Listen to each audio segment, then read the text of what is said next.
6 मेगाहर्ट्झवर विविध भारतीचे हे नागपूर केंद्र आहे. रात्रीची 8:42 होत आहेत. ऐकूया ठळक मराठी बातम्या. आकाशवाणी नागपूर. नेहा क्षीरसागर आपल्याला ठळक बातम्या देत आहे. राष्ट्रपती द्रौपदी मुर्मू यांनी आज दुसऱ्या टप्प्यातले शौर्य पुरस्कार प्रदान केले. सशस्त्र दल, केंद्रीय सशस्त्र पोलीस दल तसंच राज्ये आणि केंद्रशासित प्रदेशांमधल्या पोलीस दलातल्या जवानांना शौर्य पुरस्कार प्रदान करण्यात आले.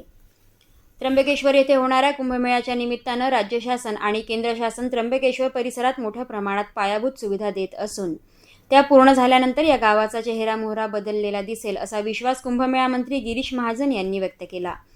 त्र्यंबकेश्वर येथे 61 कोटी रुपये खर्च करून बांधण्यात येत असलेल्या मुख्य प्रशासकीय इमारतीचे भूमिपूजन आज कुंभमेळा मंत्री गिरीश महाजन यांच्या हस्ते झाले. त्यावेळी ते बोलत होते.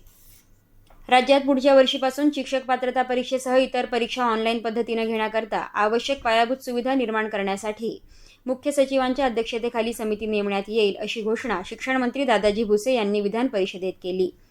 त्यांनी टीईटी पेपर फुटी प्रकरणी सभागृहात निवेदन केलं. या प्रकरणातल्या सर्व आरोपींवर मकोका लावण्यासाठी कायद्यात आवश्यक बदल करण्याबाबत तपासणी करण्यात येत आहे असंही भुसे म्हणाले.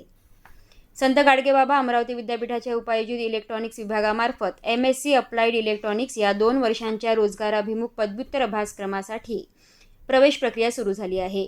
राष्ट्रीय शैक्षणिक धोरणांतर्गत राबविण्यात येणाऱ्या या अभ्यासक्रमात कृत्रिम बुद्धिमत्ता, machine learning, internet of things, data science आदी आधुनिक तंत्रज्ञानाचे प्रशिक्षण दिले जाणार आहे.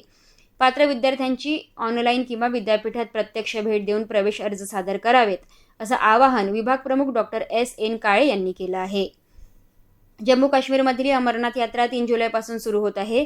या यात्रेची सर्व तयारी पूर्ण झाली असून यात्रेला अधिकृत प्रारंभ होण्यापूर्वी सुरक्षा व्यवस्था, यात्रेकरूंच्या ताफ्याची वाहतूक आणि एकूणच तयारीचा आढावा घेण्यात आला असल्याचं आकाशवाणीच्या जम्मू वार्ताहरानं कळवलं आहे.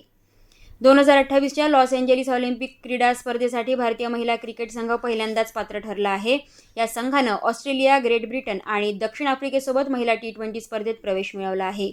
पुरुष क्रिकेट स्पर्धेचे पात्रता निकष वेगळे असल्यानं या वर्षाच्या अखेरीला त्याबाबतचा निर्णय होईल. याबरोबरच हे बातमीपत्र संपलं. नमस्कार.